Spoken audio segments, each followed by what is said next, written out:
Hello students, welcome to civil third sem. આજે આપણે chapter number 7 start કરીએ છીએ, જેનું નામ છે નોચિસ અને વિયર્સ. નોચિસ અને વિયર્સનો આપણે યુઝ કરી અને પાણીનું ડિસ્ચાર્જ પણ આપણે માપી શકીએ છીએ. તો આપણે સ્ટાર્ટ કરીએ છીએ કે નોચ કોને કહેવાય અને વિયર કોને કહેવાય એ આપણે સમજીએ. તો ફર્સ્ટ આપણે જોઈએ કે નોચ કોને કહેવાય. પાણીની ટાંકીની દિવાલમાં રાખેલા લંબચોરસ કે વી આકારનો ખાંચો કે જેમાંથી પાણી વહે છે તેને નોચ કહેવામાં આવે છે. એટલે કે પાણીની ટાંકી છે, બરાબર, એની જે દિવાલમાં રાખેલો, અહીંયા તમે જોઈ શકો છો વી આકારનો લંબચોરસ કે વી આકારનો ખાંચો કે જેમાંથી પાણી વહે છે તેને આપણે નોચ કહીએ છીએ. ક્લિયર?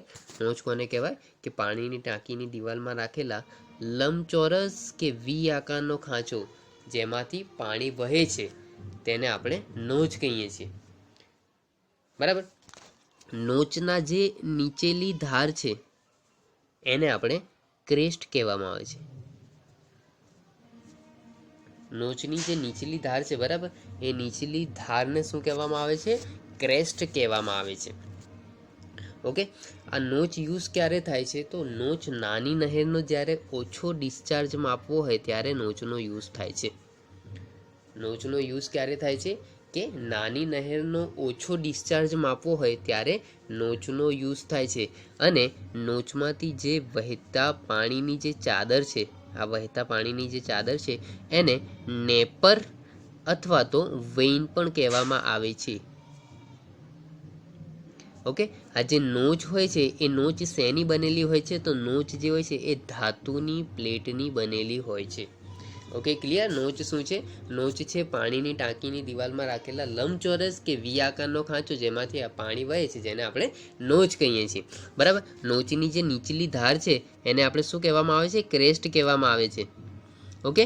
પછી જે નોચનો યુઝ કંઈ કરવામાં આવે છે? તો નાની નહેરનો ઓછો ડિસ્ચાર્જ માપવો હોય ત્યારે નોચનો યુઝ થાય છે, બરાબર. પછી નોચમાંથી જે પાણી વહે છે, જે પાણીની ચાદર છે, એને આપણે નેપર અથવા તો વેઇન કહેવામાં આવે છે. અને જે આપણા જે આ નોચિસ હોય છે એ નોચ શેના બનેલા હોય છે? ધાતુની પ્લેટની બનેલા હોય છે. ઓકે. તો આ છે આપણી નોચ.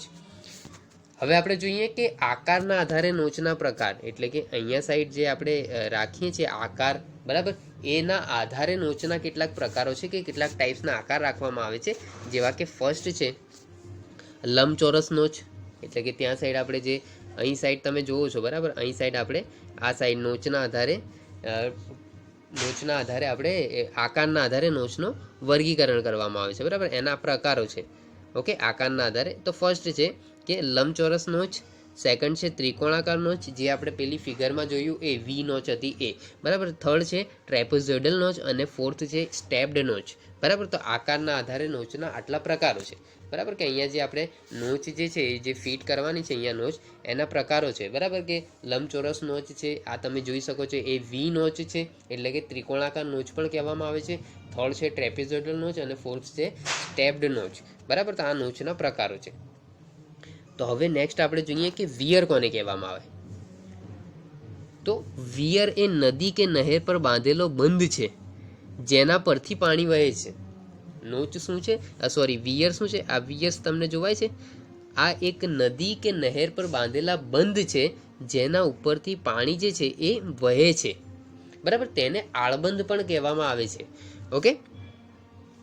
વિયરના મથાળાના ભાગને ક્રેસ્ટ કહેવામાં આવે છે. વિયરનો જે મથાળાનો ભાગ છે એને શું કહેવામાં આવે છે? કે ક્રેસ્ટ કહેવામાં આવે છે. હવે જે વિયર છે એ યુઝ કંઈ થાય છે? તો વિશાળ જથ્થામાં ડિસ્ચાર્જ જ્યારે માપવું હોય ત્યારે આપણે વિયરનો યુઝ કરશું. ઓકે. જો ઓછો ડિસ્ચાર્જ માપવો હોય તો આપણે નોચનો યુઝ કરશું, અને વિશાળ જથ્થામાં ડિસ્ચાર્જ માપવું હશે ત્યારે આપણે વિયરનો યુઝ કરીએ છીએ. ને નોચની સરખામણીમાં જે વિયર જે હોય છે એ ખૂબ મોટા હોય છે. આ વિયર્સ જે હોય છે એ નોચથી કેવા મોટા હોય છે. વિયર શેના બનેલા હોય છે? વિયર જે છે એ સિમેન્ટ, કોન્ક્રીટ અથવા તો ચણતરના બનેલા હોય છે. ઓકે. તો વિયર છે, વિયર વિશે ખબર પડી. વિયર શું છે? વિયર કઈ બાંધવામાં આવે છે?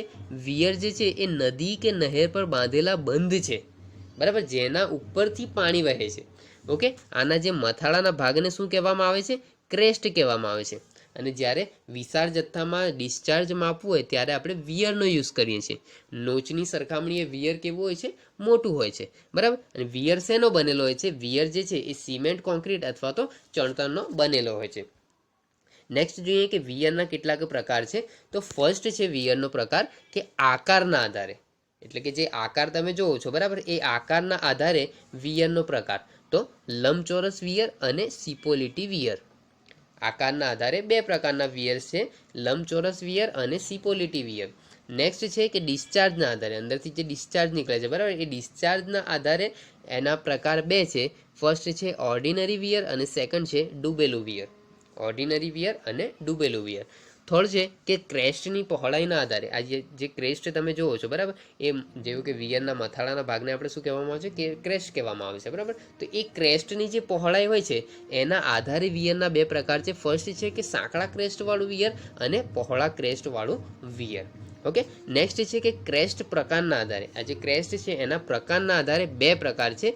ફર્સ્ટ છે શાર્પ ક્રેસ્ટ વિયર અને સેકન્ડ છે ઓગી વિયર. બરાબર, તો આ છે વિયરના કેટલાક પ્રકારો કે એના આકારના આધારે, એના ડિસ્ચાર્જના આધારે, એના ક્રેસ્ટની પહોળાઈના આધારે અને ક્રેસ્ટ પ્રકારના આધારે. ઓકે, તો હવે આપણને ખબર પડી ગઈ કે નોચ કોને કહેવાય અને વિયર કોને કહેવાય. નોચ કોને કહેવાય? કે પાણીની ટાંકીની દિવાલમાં રાખેલા લંબચોરસ કે વી આકારનો ખાંચો કે જેમાંથી પાણી વહે છે, જેને આપણે નોચ કહીએ છીએ. જ્યારે વિયર કોને કહેવાય? કે વિયર એ નદી કે નહેર પર બાંધેલો બંધ છે જેના પરથી પાણી વહે છે. બરાબર, નોચનો યુઝ આપણે ક્યારે કરશું? નોચનો યુઝ કરશું કે જ્યારે ઓછો ડિસ્ચાર્જ માપવો હશે. અને વિયરનો યુઝ ક્યારે કરશું? જ્યારે વધારે વિશાળ જથ્થામાં ડિસ્ચાર્જ માપવાનો હશે ત્યારે આપણે વિયરનો યુઝ કરશું. તો આના પરથી આપણે એનો ડિફરન્સ લખી શકીએ કે નોચ અને વિયર વચ્ચેનો ડિફરન્સ આપો તો આપણે આપી શકીએ કે નોચ કોને કહેવાય? કે પાણીની ટાંકીની દિવાલમાં રાખેલા લંબચોરસ કે વી આકારનો ખાંચો કે જેમાંથી પાણી વહે છે, જેને આપણે નોચ કહીએ છીએ. બરાબર, કે આ નોચ છે. બરાબર, કે જેના પરથી જે પાણી જે છે એ વહે છે. બરાબર, એને આપણે નોચ કહેશું. વિયર કોને કહેવાય? તો વિયર એ નદી કે નહેર પર બાંધેલો બંધ છે જેના પરથી પાણી વહે છે, જેને આપણે વિયર કહેશું. ઓકે, નોચ છે તો નોચની જે નીચલી ધાર છે એને ક્રેસ્ટ કહેવામાં આવે છે. જ્યારે વિયર છે તો વિયરના મથાળાના ભાગને ક્રેસ્ટ કહેવામાં આવે છે. બરાબર, જેવું કે આપણે વિયરમાં જોયું ને કે વિયરનો જે મથાળાનો ભાગ છે એને આપણે ક્રેસ્ટ કહેવામાં આવે છે. અને જે નોચ છે તો નોચની નીચેની ધાર છે એને આપણે શું કહેવામાં આવે છે? ક્રેસ્ટ કહેવામાં આવે છે. ઓકે, થર્ડ આપણે જોઈ લઈએ પોઈન્ટ કે શેના બનેલા હોય છે. તો નોચ જે હોય છે એ નોચ જે હોય છે એ ધાતુની પ્લેટના બનેલા હોય છે. જ્યારે વિયર્સ હોય છે એ સિમેન્ટ, કોન્ક્રીટ કે ચણતરના બનેલા હોય છે. ઓકે, નેક્સ્ટ કે નોચનો યુઝ ક્યાં થાય છે? નાની નહેરનો ઓછો ડિસ્ચાર્જ માપવો હોય ત્યારે નોચનો યુઝ થાય છે. અને વિશાળ જથ્થામાં જ્યારે ડિસ્ચાર્જ માપવું હોય ત્યારે વિયરનો યુઝ થાય છે. નોચિસ કેવા હોય છે? સાઇઝમાં નાના હોય છે, જ્યારે વિયર્સ સાઇઝમાં મોટા હોય છે. ઓકે, તો ડિફરન્સ બી ઇઝી છે કે પેલું આપણને જ્યારે ક્લિયર હોય કે નોચ કોને કહેવાય અને વિયર કોને કહેવાય તો આપણે આ ડિફરન્સ બી લખી શકીએ છીએ. બરાબર, ફર્સ્ટ ડેફિનેશન્સ લખવાની કે નોચ કોને કહેવાય. નોચ કોને કહેવાય? પાણીની ટાંકીની દિવાલમાં રાખેલા લંબચોરસ કે વી આકારનો ખાંચો કે જેમાંથી પાણી વહે છે તેને આપણે નોચ કહીએ છીએ. અને વિયર કોને કહીએ છીએ? કે વિયર એ નદી કે નહેર પર બાંધેલા બંધ છે જેના પરથી પાણી વહે છે. બરાબર, નોચની જે નીચલી ધાર છે એને ક્રેસ્ટ કહેવામાં આવે છે. જ્યારે વિયરના મથાળાના ઉપરનો ભાગ છે, બરાબર, મથાળાનો ભાગ છે એને ક્રેસ્ટ કહેવામાં આવે છે. નોચિસ શેના બનેલા હોય છે? ધાતુની પ્લેટના બનેલા હોય છે. જ્યારે વિયર શેના બનેલા હોય છે? વિયર સિમેન્ટ, કોન્ક્રીટ કે ચણતરના બનેલા હોય છે. બરાબર, નોચનું યુઝ ક્યારે થાય છે? નાની નહેરમાં ઓછો ડિસ્ચાર્જ માપવા માટે. જ્યારે વિયરનો યુઝ ક્યાં થાય છે? વિશાળ જથ્થામાં ડિસ્ચાર્જ માપવા માટે. નોચિસ કેવા હોય છે? સાઇઝમાં નાના હોય છે. વિયર સાઇઝમાં મોટા હોય છે. બરાબર, તો આ છે એક ડિફરન્સ. હવે ઇમ્પોર્ટન્ટ ટોપિક નેક્સ્ટ છે આપણું કે લંબચોરસ નોચ પરથી ડિસ્ચાર્જ. જે આપણી લંબચોરસ, જે આપણે નોચ જોયા, બરાબર, નોચના આકાર જોયા, આપણે આકારના આધારે નોચનું વર્ગીકરણ આપણે જોયું. બરાબર, કે આકારના આધારે નોચિસ છે. તો એમાં જે ફર્સ્ટ નોચ છે લંબચોરસ નોચ, એના આધારે આપણે એનું ડિસ્ચાર્જ જોવાનું છે. નોચનું લંબચોરસ નોચ પરથી ડિસ્ચાર્જ આપણે જોવાનું છે. બરાબર, તો આ તમને એક લંબચોરસ નોચ આપેલી છે. બરાબર, રેક્ટેન્ગ્યુલર નોચ આપેલી છે. બરાબર, એના પરથી આપણે ડિસ્ચાર્જ એનું ફાઇન્ડ કરવાનું છે કે એના પરથી ડિસ્ચાર્જ કેટલું મળે છે. બરાબર, તો આ ફિગર તમે જોઈ શકો છો, એ છે આપણી લંબચોરસ નોચની. બરાબર, ત્યાં તમને એક એલ જોવા મળે છે, બરાબર. એ એલ શું છે? તો નોચના ઉમરા એટલે કે સીલની લંબાઈ છે. નોચની જે સીલ છે, બરાબર, નીચેના ભાગ એની લંબાઈ છે. પછી સેકન્ડ એચ છે. એચ શું છે? તો એચ છે તમારી કે સીલ પાસેની ઊંડાઈ, પાણીની જે ઊંડાઈ છે, આ સીલ પાસે પાણીની કેટલી ઊંડાઈ છે, બરાબર, એ તમારી એચ છે. અને સીડી શું છે? સીડી તમારું એક નિકાસનો અચળાંક છે, બરાબર, કે જે નિકાસ થાય છે એનું અચળાંક સીડી છે. Okay, clear? તો હવે આપણે એની ઇક્વેશન્સને પ્રૂવ કરી. Okay,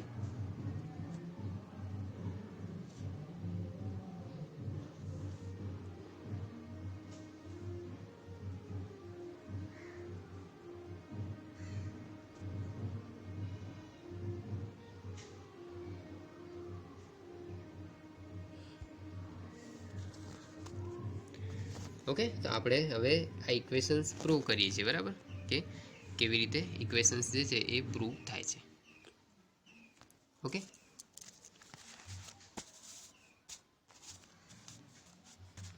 okay. તો આપણે ઇક્વેશન્સને પ્રૂવ કરી છે. ત્યાં આપણને ખબર પડી ગઈ કે એલ શું છે આપણું. એલ જે છે એ એલ શું છે કે નોચના ઉમરા એટલે કે જે નોચનું સીલ છે, બરાબર, એની લંબાઈ છે. ઓકે, એલ એની લંબાઈ છે. ધેન એચ શું છે? એચ છે આપણા સીલ પાસે પાણીની ઊંડાઈ છે. અને સીડી તો નિકાસ અચળાંક છે, બરાબર.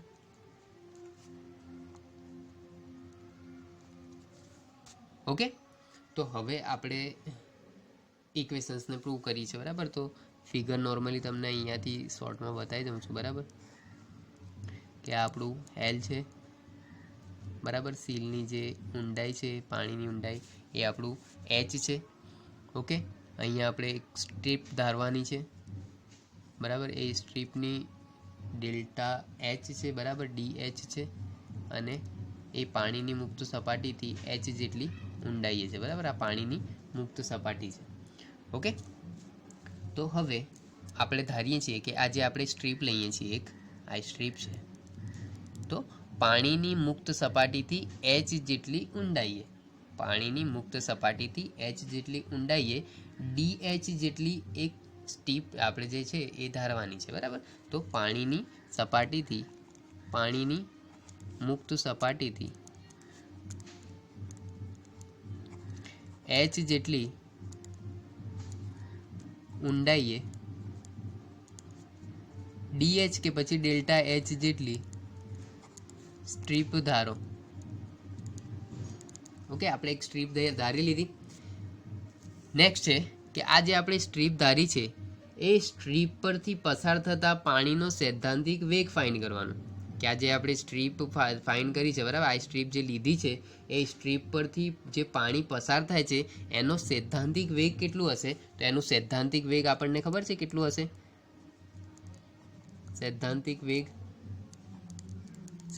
વેગ બરાબર અર્લિયર બી આપણે ડિસ્કસ કરી છે કે શું થાય છે? સૈદ્ધાંતિક વેગ v બરાબર √2g ને h. ઓકે, આપણે શું કર્યું કે ફર્સ્ટ આપણે એક ધાર્યું કે પાણીની આ મુક્ત સપાટી છે, પાણીની મુક્ત સપાટીથી એચ જેટલી ઊંડાઈએ ડીએચ જેટલી એક સ્ટ્રીપ ધારી. હવે આ સ્ટ્રીપ પરથી જે પાણી પસાર થાય છે એનું આપણે સૈદ્ધાંતિક વેગ લઈ લીધું. તો સૈદ્ધાંતિક વેગ v બરાબર શું થાય છે? √2gh, બરાબર. હવે આપણે ફાઇન્ડ કરીએ કે આ જે પટ્ટી છે એ આ પટ્ટી પરથી પાણીનું નિકાસ કેટલું થાય છે એ આપણે ફાઇન્ડ કરીએ, બરાબર. કે આ પટ્ટી પરથી પાણીનું નિકાસ કેટલું થાય છે એ ફાઇન્ડ કરીએ. તો આ પટ્ટીમાંથી થતી પાણીની નિકાસ,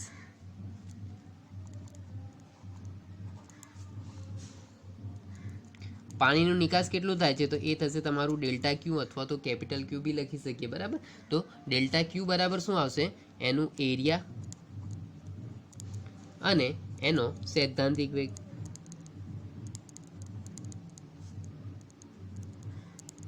એરિયા ઇન્ટુ સૈદ્ધાંતિક વેગ અને એનો આવશે નિકાસનો અચળાંક. એટલે નિકાસનો અચળાંક શું છે? સીડી. બરાબર. પાણીનું નિકાસ કેટલું થાય છે એ આપણે ફાઇન્ડ કરીએ છીએ કે આ જે પટ્ટી છે એ પટ્ટી પરથી પાણીનું નિકાસ કેટલું થાય છે. તો કેટલું થશે, તો એનું શું લેવું પડશે આપણે? ફર્સ્ટ ઓફ ઓલ આનું પટ્ટીનું એરિયા લેવું પડશે અને આના પટ્ટી પરથી જે પાણી પસાર થાય છે એનું સૈદ્ધાંતિક વેગ લેવું પડશે. તો આપણને મળી જશે કે એનું નિકાસ કેટલું થાય છે.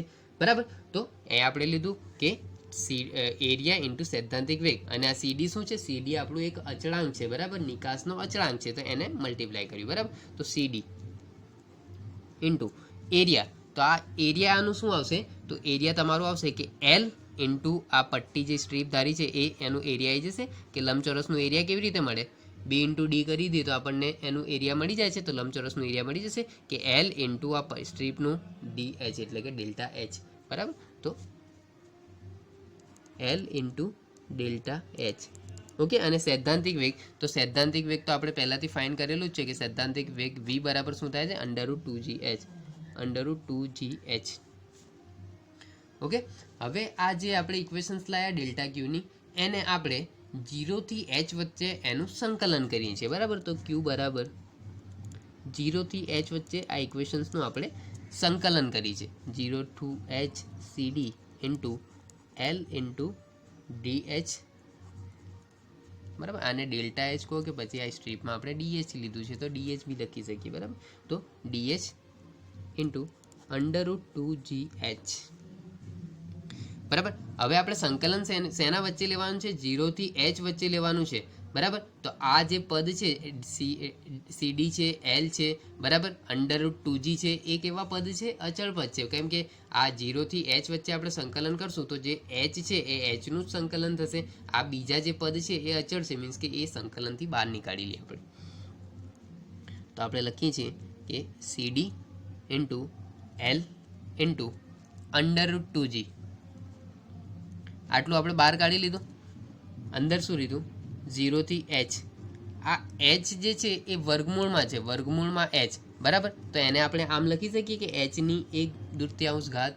બરાબર, h⁻1/2 લખીએ કે પછી અંડર રૂટ લખીએ, એ સેમ છે. બરાબર, તો આપણે અહીં લખીએ છીએ કે h⁻1/2 ઇન્ટુ ડીએચ. બરાબર, આનું આપણે કરવાનું છે હવે સંકલન. ઓકે, તો સંકલન કરી CD into L into √2g. Okay, આનું આપણે સંકલન કરીએ તો સંકલન તમને શું મળશે? h ની 1/2 ઘાત છે. બરાબર, તો સંકલનનો નિયમ છે કે આપણે x⁻1 હોય તો આનું સંકલન કેવી રીતે થાય? ઇન્ટિગ્રેશન ઓફ x, તો ઘાતમાં 1નો વધારો એટલે કે x⁻1 + 1 અને વધેલી ઘાત છેદમાં એટલે કે 1 + 1, તો આનું સંકલન થાય છે. બરાબર, એવી રીતે hનું કરીએ તો h છે h⁻1/2 છે, તો ઘાતમાં 1નો વધારો ને વધેલી ઘાત શેમાં લખવાની? છેદમાં, તે 1/2 + 1. અને 0 થી h આપણી જે છે એ લિમિટ છે. બરાબર, એટલે કે અહીં લખી દઈશું સીડી ઇન્ટુ એલ ઇન્ટુ √2g. બરાબર, h⁻1/2 + 1 એટલે કે શું થઈ જશે? h⁻3/2. h⁻3/2 ડિવાઇડેડ બાય 1/2 + 1 એટલે કે થઈ જશે તમારું 3/2. 0 થી h. ઓકે, હવે આપણે લિમિટ પુટ કરવાની છે કે upper limit minus lower limit આપણે પુટ કરવાની છે. તો અપર લિમિટ આપણી શું છે? h છે. બરાબર, અને લોઅર લિમિટ શું છે? 0 છે. તો અપર લિમિટ પહેલાં પુટ કરીએ છીએ h. તો CD into L into √2g. Upper limit શું છે? h. બરાબર, તો hની જગ્યાએ પુટ કરીએ છીએ કેપિટલ H. તો થઈ જશે તમારું h⁻3/2 ડિવાઇડેડ બાય 3/2. ઓકે, ને માઇનસ કરી અને લોઅર લિમિટ મૂકવાની. તો માઇનસ કરીને લોઅર લિમિટ આપણે મૂકશું તો 0 છે, તો 0⁻3/2 ડિવાઇડેડ બાય 3/2 એટલે કે એ શું થઈ જવાનું છે? ટર્મ તમારું 0 થઈ જવાનું. બરાબર, તો એ તમારું થશે h⁻3/2 ડિવાઇડેડ બાય 3/2 એટલે કે આ લોઅર લિમિટ આપણે મૂકશું માઇનસ કરીને, તો કોઈ મિનિંગ છે નહીં, કેમ કે એનો આન્સર આવી જશે 0. ઓકે, તો આ થઈ ગયું.